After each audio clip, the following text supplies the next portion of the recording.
Hello. Hi, everyone. Hello, everybody, and welcome to Hello. Environmental Podcast. Yeah, this is our podcast where we deep dive into different aspects of sustainability. We choose a topic about every month and we just talk about it until we feel like we've covered it enough. Pretty much, yes. And today we are joined with Anne, who is working with Food Tech Brainport, and we are going to talk all about food production, and ag. Thank you so much for being here, Anne. Thank you. Thank you for inviting me for this. Yeah. And hello to everybody who is listening to this podcast. Yes, thank you guys for listening. If you're tuning in, definitely subscribe because we would love it if you join the journey. Yeah. Yeah. So, Anne, tell us more about what you do and what your company does. Yes, so I'm Anne. I'm working at Food Tech Brainport. Food Tech Brainport is what I call it like an innovation hub where we try to help companies using more sustainable way of producing foods. I'm working there as a business developer, so my job is to try to make sure more people are knowing us and more projects are going on. It's sometimes quite complex to explain what we do because we do a lot. Yeah. Even though we are very small, we don't have that much employees. But when you look at the food production, there's a lot of the Netherlands is very famous of the food production, especially in the area around Eindhoven. There's a lot of small companies producing foods. Uh, but also, of course, we have some big companies. You see there's a lot of innovation in technology. So how can you produce food in a different way, more sustainable, using less energy, or like preserving food in a better way so more nutrition is preserved. But that kind of technology is not always like that's feasible or for like small companies.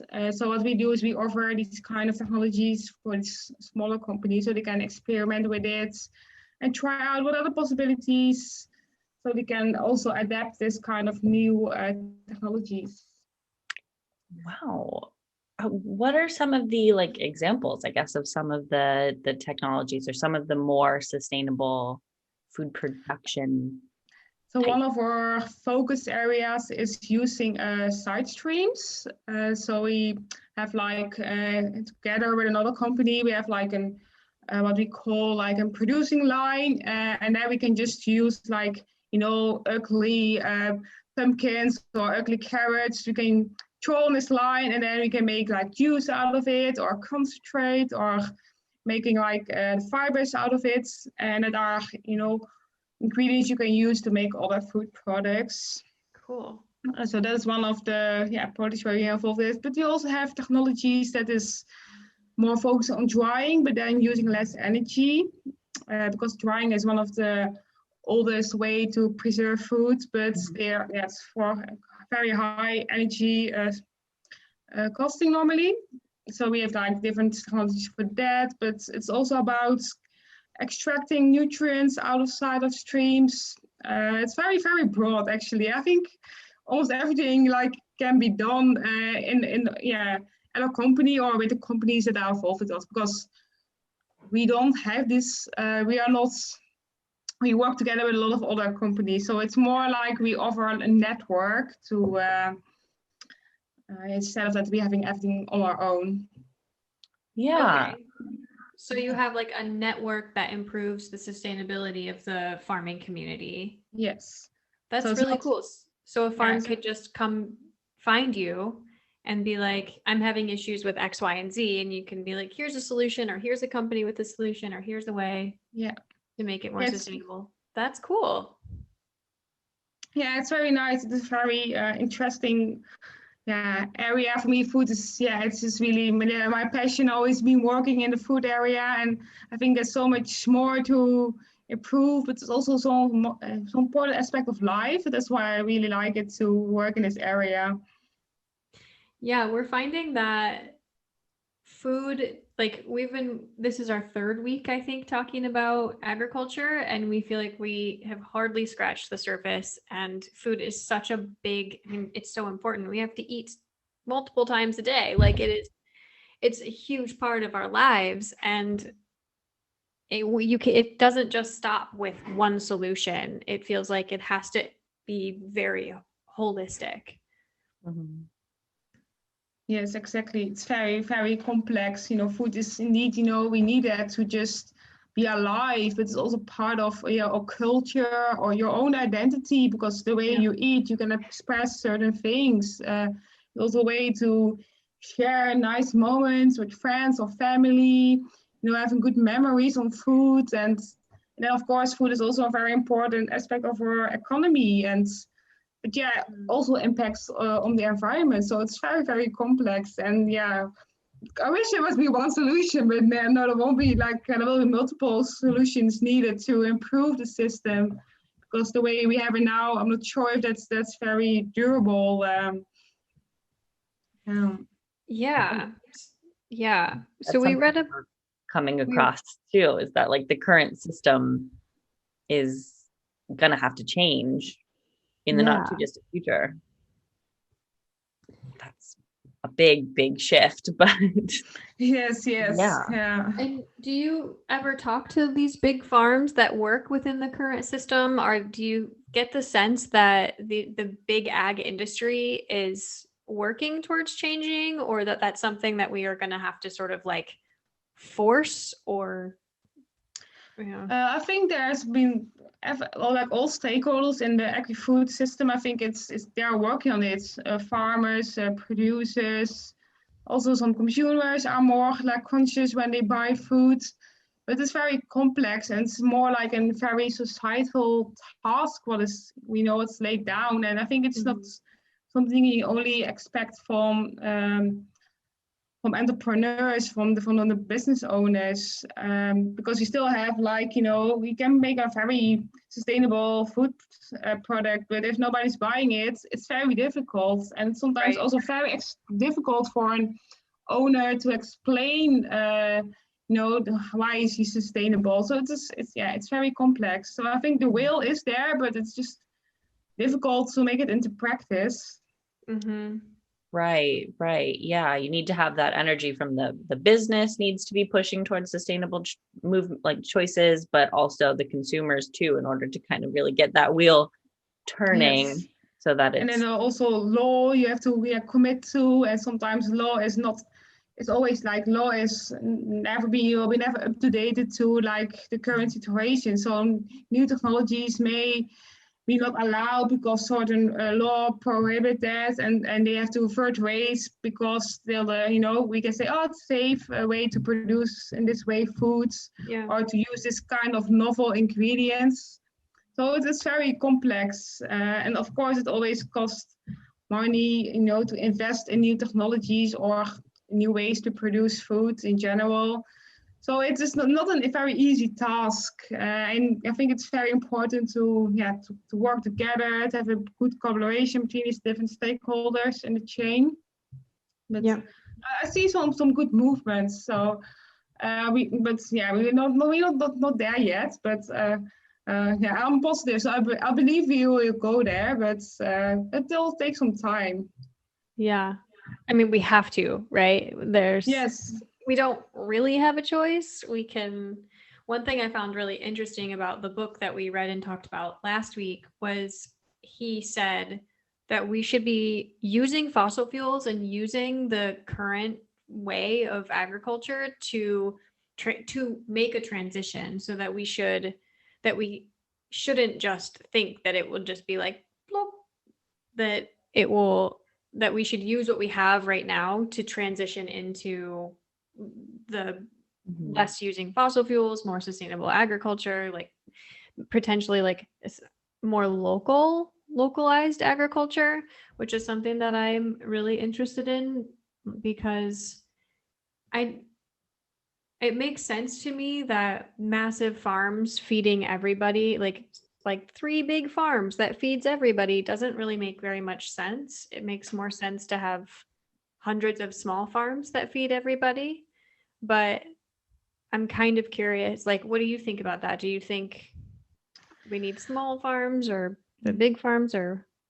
I think that's a very difficult question. I think it will be a mixture of both, because like sustainability is a very broad concept. It's not very concrete as well. So what you define as sustainable, probably everybody has a different opinion about it. And it's really about what you aim. So what you can define as sustainable. So because big farms are, on one hand, you can define them as sustainable because they have very high yields, they're very efficient in using resources. So from that point of view, and looking at the way that the amount of people are still growing in the world, you can say it's not that bad. But if you look more at ecological point of views, big farms maybe are not that sustainable if they have just used one crop in very big places instead of having a mixture. So that makes it very, very complex. I think it will be a mixture of both. But I do think that small farmers can easily adapt to changing circumstances. So from that point of view, I think it's also important because you need to adapt to the changing world and the environments. Yeah. Yeah, it is easier for an independent farmer to make those changes faster than larger, more industrial. Yeah, I guess it's like, do we need to define it based on sustainability or efficiency? Or like, what is sustainability? Is efficiency inherently sustainable? Or, I think, that's a really interesting way to think about it, is like, what's the definition of sustainability? Like, and what is the goal? And what do we need to transition to actually meet that goal? And I don't really see that defined anywhere. No, I think there's not really like one definition that everybody agreed on. A set of these broad definition of sustainability that's, from an ecological point of view, from a business side of view, and a people view. That makes it difficult. But I think it's also because it's not only about our food system. So I think what I believe is you have like a really broad vision, like how do we going to change the whole world like into a more sustainable one? Because now we see farmers mainly as food producers. But if you look at the challenge we have, like that we have to get rid of those fossil resources, that we have to use more renewable sources, that means that you also have to grow these renewable sources. And from that point specific, I see the farmers also as a potential to grow like crops that you can use to make, materials. You can use like part of energy maybe, but mainly materials, because mainly a lot of stuff we use in our daily lives are still made of oil, of fossil oil. So I think it's like a big challenge up there as well. It is huge. Yeah. That's that's very interesting. That you see it a lot in fabrics, right? Is that there are a lot of different fabrics that are sustainable fabrics coming now from different types of like farmed things. Plant material. But there's a lot of plant-based fabrics and a lot of like you could get from nettle or from flax or from bamboo and but the other types of like, what do we make containers out of? Paper isn't really the best option. We talked about packaging for a month and found that like maybe paper packaging, it's a little bit more sustainable because it's easier to recycle, but it breaks down better, but like you're still cutting down something that takes a really long time to grow. So finding better solutions and trusting our farmers to also find those solutions and innovate seems like a really good idea. Yeah, yeah, exactly. Because because a lot of people see forest as oh, that's a way we can produce like sustainable resources to build houses, and for part it will. But yeah, what you already mentioned, it takes a long time to grow a tree, and you can also use like crops like elephant grass or even sugar beet that you can use to produce this sustainable materials, and they also take up CO2 from the air in an even higher rate as a tree does. Mm-hmm. And there are a lot of side streams as well you can use to make like alternatives for paper. So there's a lot of possibilities. And I think from a technology point of view, everything is possible. There are many smart people in this world. Only like making sure that these technologies, land in the society and can be make a business case out of it. That's so difficult. Yeah. Yeah. Because people don't understand. And I think change is really hard for humans. Like we have the perfectly we have the perfect lifespan for being able to get used to it and create habits and also forget past tradition at the same time. So like sometimes I think about that where it's like, okay, we really should focus on tradition from 150 years ago. We can learn a lot from farmers and the way that they farmed before fossil fuels, but that was 6 generations ago. And we lose track of generations after like 3. So we have that perfect lifespan of like, okay, but we also live long enough to feel like change isn't really within us. Yeah. Yes. Yeah. Yeah, I think it's difficult because I think it's also really about like accepting that things are going to be different like in the coming 20, 30 years, and that of course is very difficult, and we like to be just doing in a way we're doing it now, and that's make it so hard to change. Mm-hmm. Yeah, and look at the most Western people, we have a very good life, a lot of stuff in our home, and of course you can also raise questions about how sustainable is that, and can we still afford that the Right. next coming 40 years, if you want to make this a transition to a more sustainable world. Right. Yeah. Can we continue to live that way? Yeah. Or it's like, think about convincing somebody to change their milk preference from cow milk to oat milk. It it's like not that big of a change, but it's so difficult to get. And I think that would actually make a pretty big difference, right? Like if we just stop producing cow milk, stop. Yeah, I think, of course, I think in this, at least in the Western world, the consumption of animal products, especially meat, is quite high, and I'm not sure if that's sustainable, but I don't think that's not eating meat at all is also like the best option. It really depends on also where you live. Like in the Netherlands, it's a very small country, so we rely on feed imported from other parts of the world to feed our cattle, to feed our pigs, cows. Mm-hmm. But if you look at countries like Iceland or New Zealand, Argentina, Australia, there are big countries where a lot of the soil is not suitable to grow crops. So the only thing you can do there to have food is using cows, sheep. So in that areas, meat is maybe not that bad because that is the most local food they can get. So it is very, very, Right. very complex. But of course, in general, I think eating less meat will really help to make this transition to a better world. Or because on this moment, we can't afford anymore to produce that much feed, and it's not that efficient to use land in that way. Mm-mm.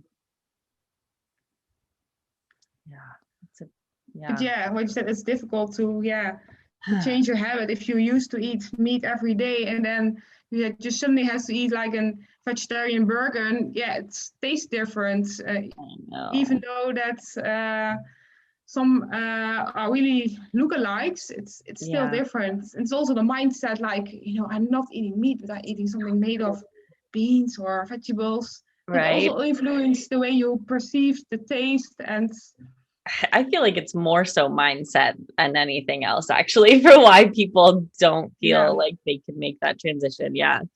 Plant-based meat options have really, like, I think improved over the past like 5 years, even less, even the past couple of years. Yeah, it went back very fast. You suddenly, yes, you have so many choices these days, and even within this category, you have different options made of soy, of olive beans, or using algae, seaweeds, some insects you see as well. So it's very nice to have this very broad calorie arising now.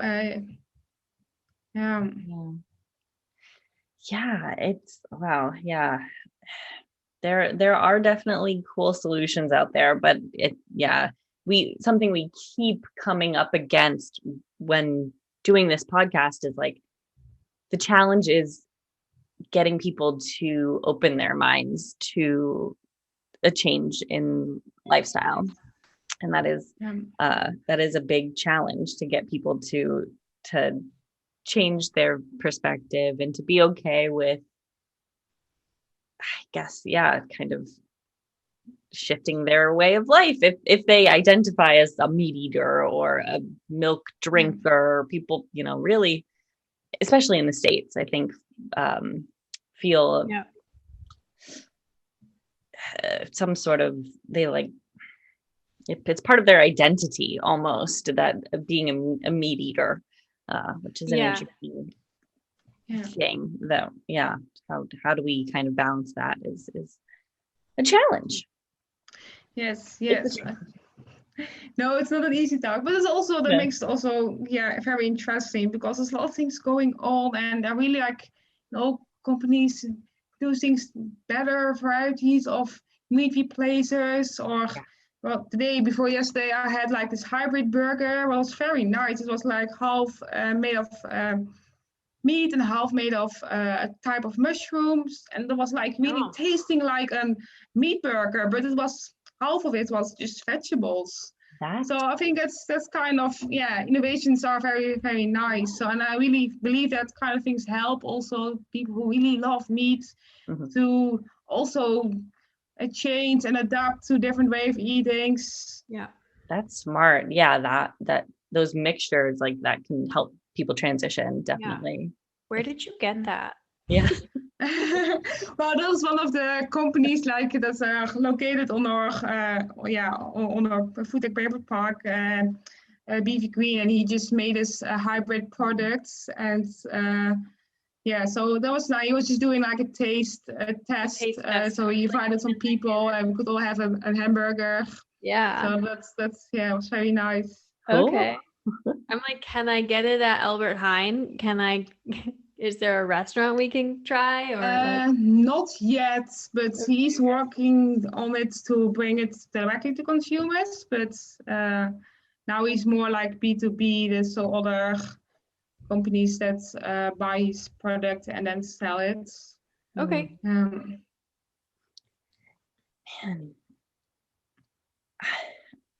I'm curious, like, from your perspective, this is a bit of a departure from what we were just chatting about, but like, do you think that tech innovations can feed the world, essentially, can help produce food more sustainably, or is it bigger than just, or do we also have to kind of shift, like, not eating less meat? Like, how much can tech help, I guess? I think with tech we can do a lot of things, and there's so much possibilities in there. Technologies where you can use side streams, or you can take out more nutrition components out of food. I think there's a lot of maybe to go back. I think tech is sometimes seen as a little bit scary, like, oh, we're gonna make our food even more high processed or even more, but it's not always the case. Technology can also make better food, more nutritious food, more sustainable foods. So that belief that high tech is always like scary. I'm not really. I'm not sure if that's the case. Yeah. But I think, of course, next to tech, you also need the human part, because everything is about emotions. Our lives are about emotions, and technology will never can be introduced in the market if people don't trust it, if people don't believe it. People have to be okay with that. And yeah, you can indeed make with technology this very nice vegan hamburger that tastes exactly the same as a meat burger, but still you need this mindset in people, in the consumer, to allow that can happen. To embrace it, right? Yes, Yeah. same with cell culture, like making a hamburger in the lab. A lot of people think it's a very scary idea, and that's and you need to people behind you to foster innovation and to make sure you can make a business case out of it. Because only then it will be sustainable. Because a company can't produce anything if there's no money coming into it. Right. It doesn't have to be like, you don't have to become rich of it, but you need the money to support your own life and to make sure you can do what you have to do. Yeah, that's a really interesting something I want to think about, is like, we can do a lot with tech. We can do anything really with technology, but it comes down to the human element, the human emotion, the belief. We see that a lot with things like herbal medicine. It is the primary medicine around the world, but in the West, you get a lot of people saying, I just don't believe in herbal medicine. It's, it's potent and strong and and effective, but yeah, it doesn't show up in mainstream because people don't believe in it. But and I guess it's the same with vegan options and the fake faux meat and this farm tech. Yeah, I think it is not only emotion, but mainly like the business case, because for every innovation there must be a business case. Otherwise, technology will be developed but never being used. And for the business case, of course, you need to have like a market, so people who are gonna use your technology or your product, what you produce. And that makes it complex. You see it with organic food. I think there's you can buy organic food, but some people can afford it or don't want to pay like this higher price for organic food, and that's you can't go further with it if not more people are asking for it. You're very dependent on the consumer on the end. Right, we can't make it cheaper or make it more accessible if we don't buy it when we can. So I think there's a big task for us as a consumer in this world, being a little bit more conscious about what you buy. Do you really need it? If I need it, what's the best option? Of course, it's not always possible because some people don't have a big budget. But even then, I think even it's just one little change you can make, I think that makes it already better. Yeah, it's kind of all about what change can you make? What habit can you create? How can you heal yourself and the people and help the people around you heal in a more sustainable way, and like kind of improve sustainability over time as a consumer? Yeah. I think I was gone for a few seconds. Oh, that's okay. They might have, but that's okay. My internet is not that stable. I saw just the message. Yeah. Oh, Zoom. So I'm not sure if you had a question that I missed. No, just talking about like how to create a sustainable lifestyle to like help heal yourself and heal the people around you and kind of spread it in a positive way. Just a way to think about how to change the world. Small incremental changes. It has to start small, Yes. right? Yeah. It has to. Yeah.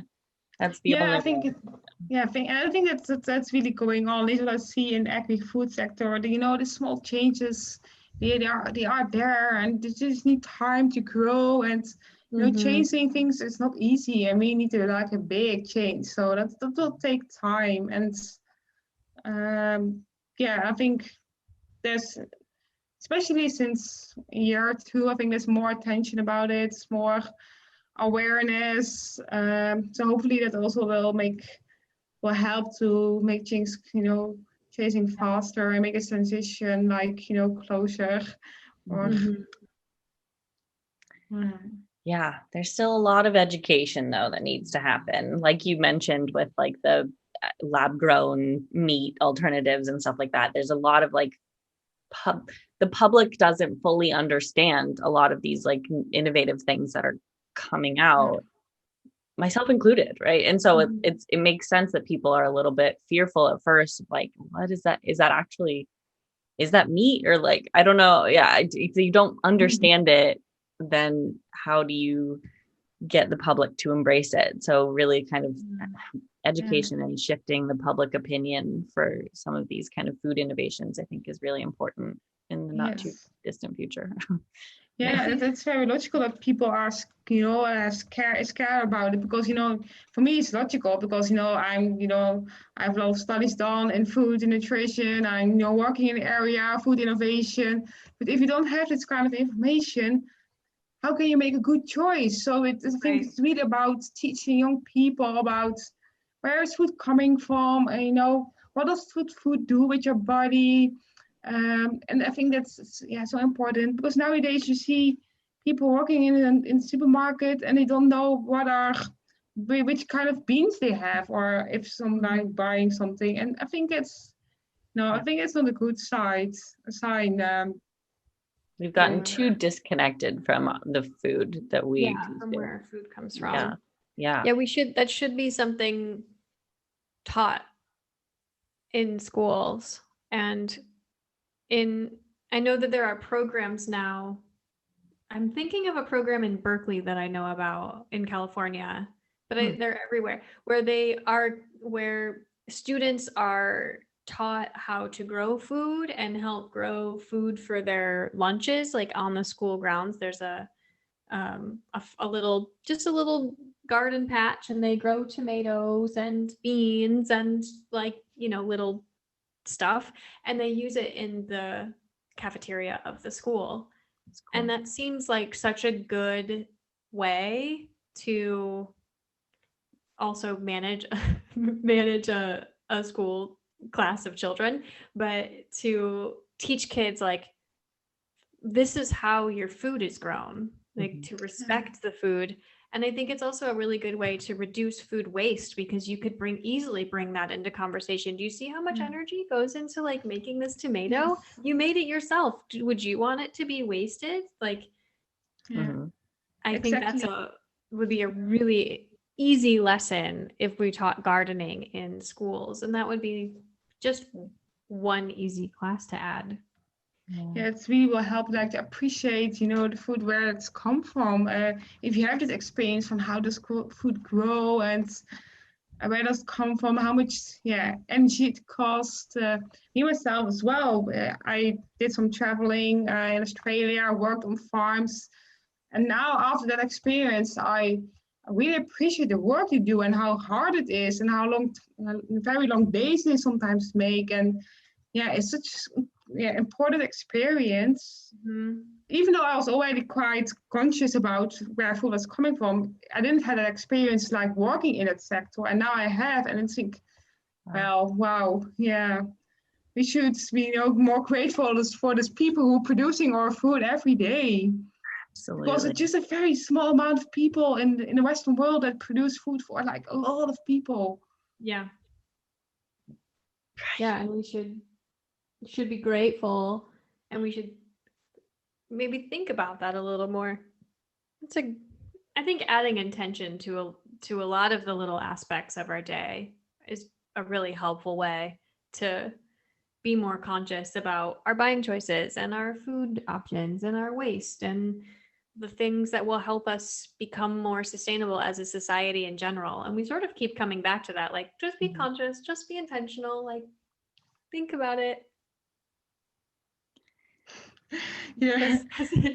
It's kind of what it sounds very easy, just like be more conscious but I think it's very difficult still. But I think it's very important to start with that. Yeah. And don't you think that if we start with it, and then this generation teaches our kids from the ground up, and like we're getting into a place where we're creating new businesses, and that transition will sort of happen naturally as a whole, because that's what we're focused on as a generation. And generations are taking a longer time to like move through now. We're living a lot longer. So will we hit that 20 or 30 year mark? Who knows? But we are moving in that direction as a society, I think, at least conceptually. Yes.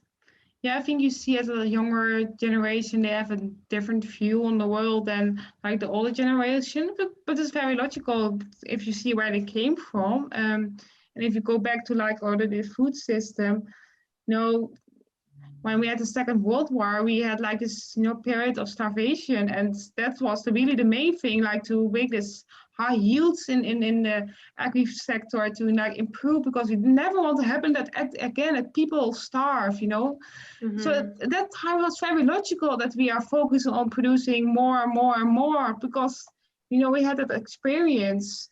Yeah. And now we realize that on this moment it's not that the most sustainable option anymore, and we have to change it. But there's still like people who grow up with that, so it takes like indeed a generation before you can change things, and that makes it very difficult, because it was not bad what we did at that time, not for that time. It was a good option. Yeah, right. Yeah. It was very natural, and now the world changed, and now we have to make a change as well. Yeah, it's hard knowing what we know. Like, hindsight is 2020, and I think you see this a lot. And I'm involved in like Twitterscape of environmentalists, so you see a lot where people judge past decisions on today's standards, and that's something that I'm really actively right now working on not doing, rather than because hindsight's 2020. We didn't know what 50 years ago that all of these infrastructures we were creating was really problematic. Well, some people did know, but fossil fuel industry did know, but the public didn't know. We didn't, and so we can't judge based on that. We need to like change moving forward, and not like spend so much time being angry about decisions we made in the past. Right. And environmentalists get caught up on that really, really easily. Yeah, I think it's very nice what you say there, because I think that's also a part of the problems, that we judge so easily. And I'm also involved in another network. It's in Dutch. It's called the Oogst van Morgen, like the harvest for tomorrow. And it's a network of like different people from the food chains are involved, and together we were trying to to make a transition. And basic we learn there is that stop judging, start listening to people, just go into conversation, ask questions, and not making a dialogue and not a debate of it, because it won't help if you just be angry on somebody, or just say, oh, it's your fault, or you have to change. But just ask why people are doing things, and understanding why people make certain decisions or doing what they're doing. And I think that will, from that point of view, you can make changes because you have to first dive deep before you can make a solution. Yeah. Yeah. And it's easy to get stuck at the bottom a little bit. We're finding that like some topics that we covered, deforestation was one of them. Big ag is kind of one, but there's so much tech happening. It's a little better, but it's easy to just be like, this is a bummer topic. There's so many things we have to change. Oh man. But yeah, that's the part of this podcast is like diving deep and then coming back up for air and being like, okay, what can we do? Mm-hmm. But also listening and trying to, we do try to incorporate differing opinions and viewing how like the other side, quote unquote, of the arguments sometimes, which is interesting. And I think that's what's sort of missing is that people, are fearful of talking people who maybe have differing opinions to them. Yeah. But how else can we like grow and expand our own knowledge and maybe change our perspective? And if we're not like opening ourselves up to differing opinions and differing viewpoints and lifestyles and all of that. So yeah, gotta talk to people. Gotta have community. That's so important. Yeah. Broaden Yeah. your view on the way you look, to the world. It's it's very narrow. Yeah. And there's something to be said for a narrow view and a really like goal in mind and an opinion, an idea, and something to ambitiously chase and travel towards. But there's also something important to just sitting back and just sort of looking at the whole landscape and recognizing like all of this is interconnected. And if I make a beeline through the problem towards my own goal and not like wave through the landscape, I'm going to miss some really important information. Yeah. Well. Yeah. Yeah. Yeah, there's some deep stuff to think about. I know. We always reach a point in these where we're like, that's something for me to think on. Mm-hmm. Yeah. Well, yeah. I mean, it is really exciting to see that there's so much innovation happening in food and within agriculture. Just I mean, I think it's every time we speak to like someone who works in a different industry, we always just kind of get a nice boost of like positivity because we're like, oh, people like are dedicating their whole lives to trying to solve these problems. And that's a beautiful thing. And we like, so just, I mean, so thank you for what you do. Yeah. Thank you. Yeah, but I think it's, for me at least, it's so important to stay positive because if you just always like, oh, we can't make it, it's so difficult, you can't ever change it. I think it's so important to believe that we gonna make it. Of course, doesn't mean you have to do nothing. We really have to work, but believing in that we will find the solutions together. Yeah. I think, that's so important. Yeah, it's hard work, but like it's hard work, and like no matter what, if you choose a job or you choose a career, it's hard work. You do it hours and hours and days. So focusing on creating a career that empowers you and helps like with sustainability, if that's something that you love, you're going to be doing the same amount of hard work, but when you love it or you see the positive impact, don't you think that makes it so much easier to work your ass off? I think but it's fun as well. If you can do things you like to do, it's not thing to work hard as long as of course it's a balance. But it's nice if I can see like amazing things. There's all we have like it's very interesting technologies, in a building, and it's every time you walk through it, you hear another stories what you can do with it. It's so amazing. It's so nice to hear that, and to hear the stories of all those people you talk to, working in their own way to make the world better. I think it's a lot of energy as well. Yeah. Do you have a favorite technology that you're seeing right now at work? Oh, phew. Well, I'm not that working that long yet, so I'm not. We do have some technologies like in house, but we also have a lot of other technologies we in our network. But what I really like is a pulse electric field because it's very broad. You can use it for so many different things. So it works based on like small pulses, like pulses. And yeah, it's very complicated, but it's like an alternative way to preserve food. So normally you have to heat foods to like make sure all the bacteria are dead, all the microorganisms, the bad microorganisms. But with that, you don't need to heat it up. So it's a very mild way to make sure that food is longer fresh and you can keep all the nutrients. But you can also use it like to marinate meat, or you can use it to before you're gonna cut like potatoes into fries, you can use it so it's easier to cut potatoes into fries, so less waste will occur. So very very broad. Is it like and it's just like an electromagnetic pulse thingy? Yeah.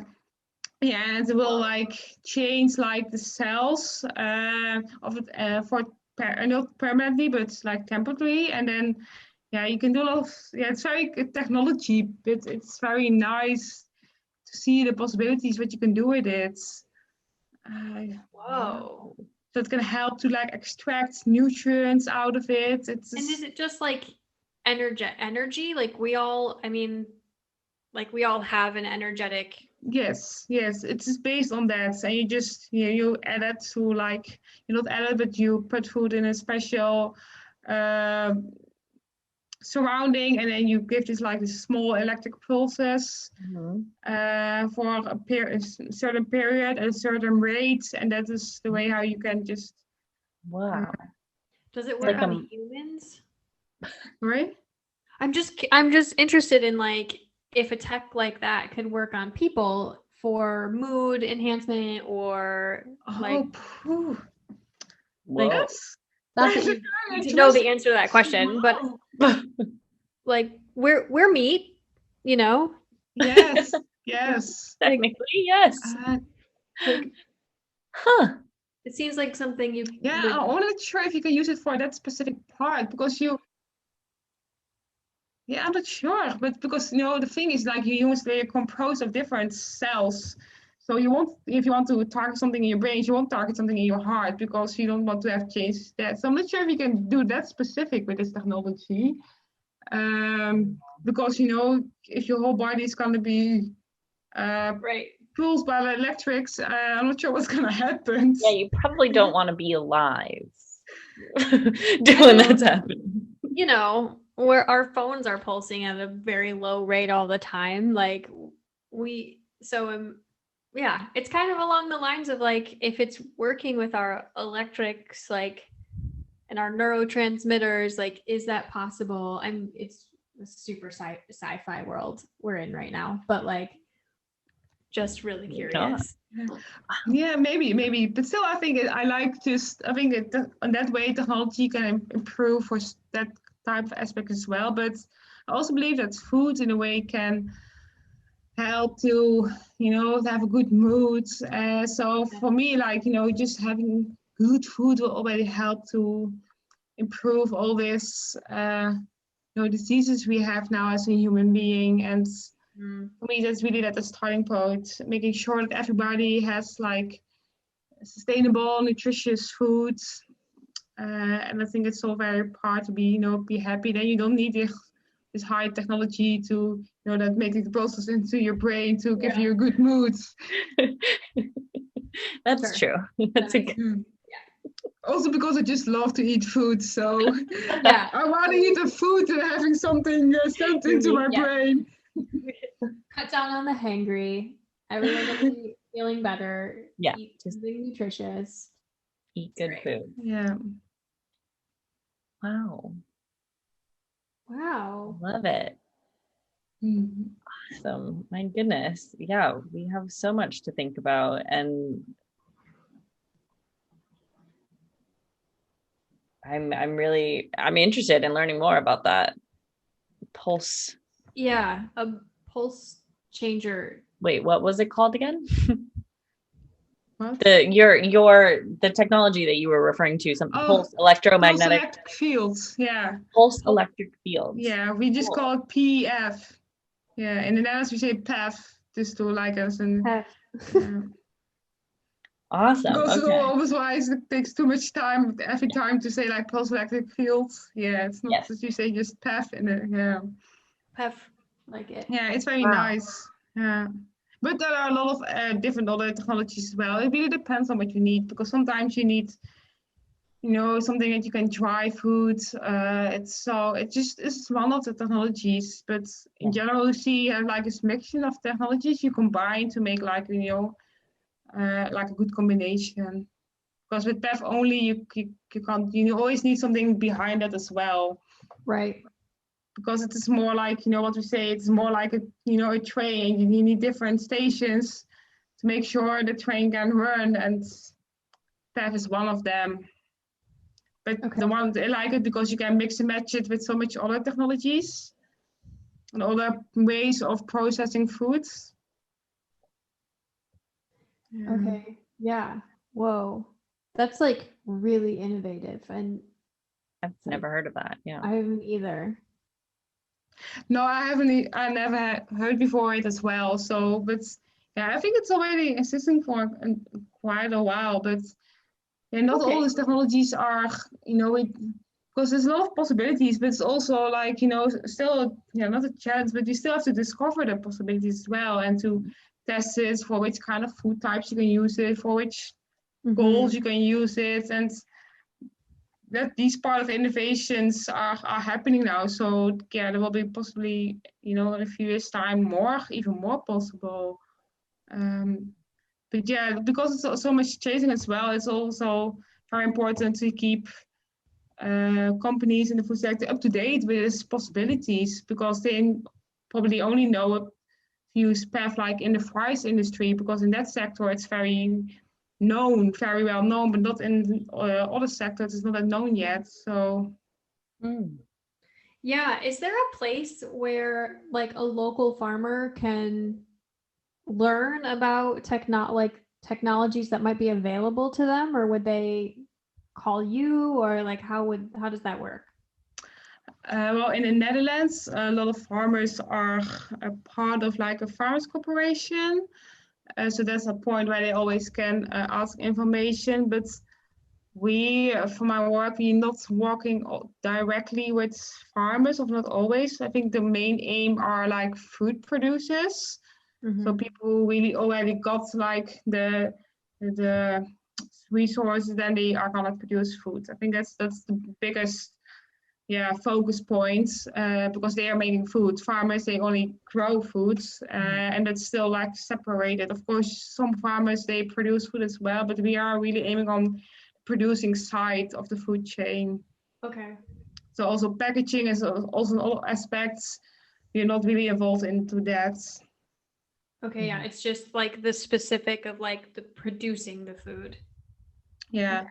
doesn't mean that farmers who have like huge side streams and they want to experiment with that, what other possibilities, what they can make with that. Of course, we can also help them or at least see what we can do. But the main aim are these food producing companies. Okay. I have a question. You've used this term side stream, and I'm not sure I know what that means exactly. Oh, so yeah, that's so for me. It's so very logical, and I sometimes forget that not always is familiar to these terms. Um, well, it's also complex because you have different type of side streams. But normally, if you grow a tomato plant. You grow tomatoes. You have, of course, the tomato, but you also have the plants. And now these we just sell tomatoes, not a tomato plant. So the plant on itself is a side stream, or because normally before we say waste stream, but I don't like to use the word waste stream because it has a very negative meaning. A side stream is a bit more neutral. I see. So you have just the plant what is the side stream, but also like some tomatoes you can't sell because it's too small or it has an ugly spot, and these type of side streams also exist.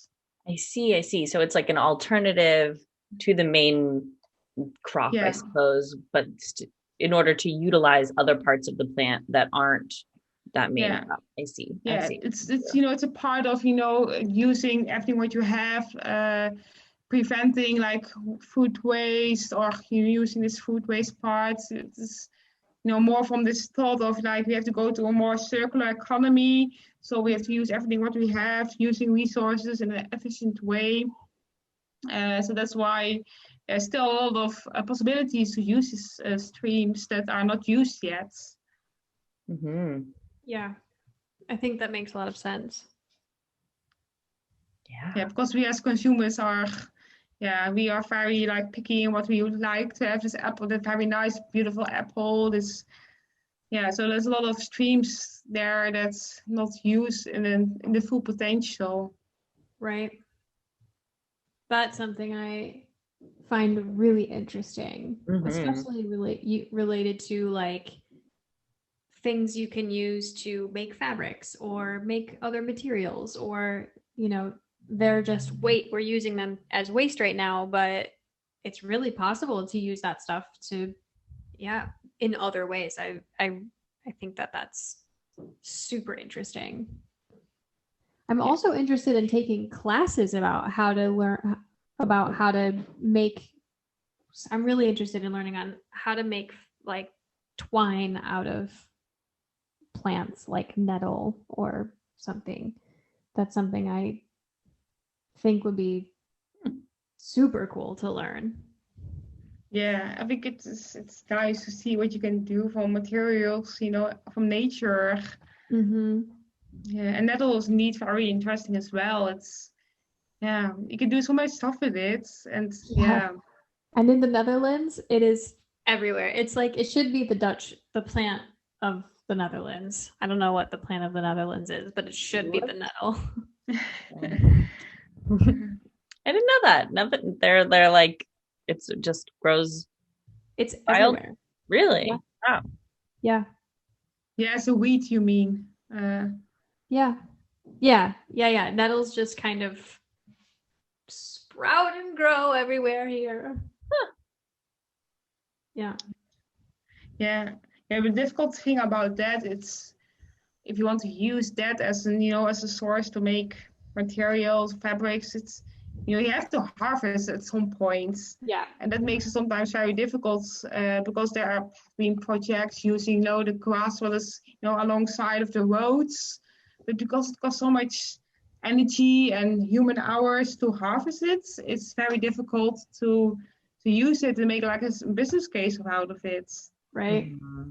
And the same with with wheat, when it's just growing, in your garden. If you don't, maintain your garden, it's a very good, small amounts as well. And in this system we have now, we need big amounts before you can make money out of it. Yeah, I can't really imagine like like farm fields of nettle everywhere, and that would be really funny. Yeah. But that I think, but that mixture of having more type of crops, that change is already changing, but it will be more because there already be like a lot of projects going on.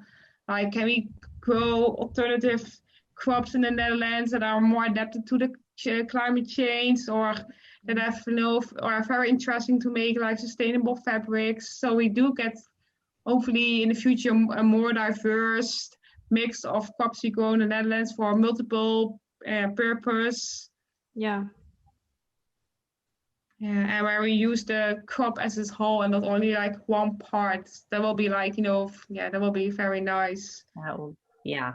Yeah. When we get to a Yeah. point where we can utilize every part of the Yes. plants that we're putting so much energy into. That Yeah, will, on a mass scale, I Yeah. think that's like a key. I think that Mhm. would be really great. Make things a lot easier. Yes. Less wasteful. Wow. Awesome. Yeah, okay. I feel full. I feel full.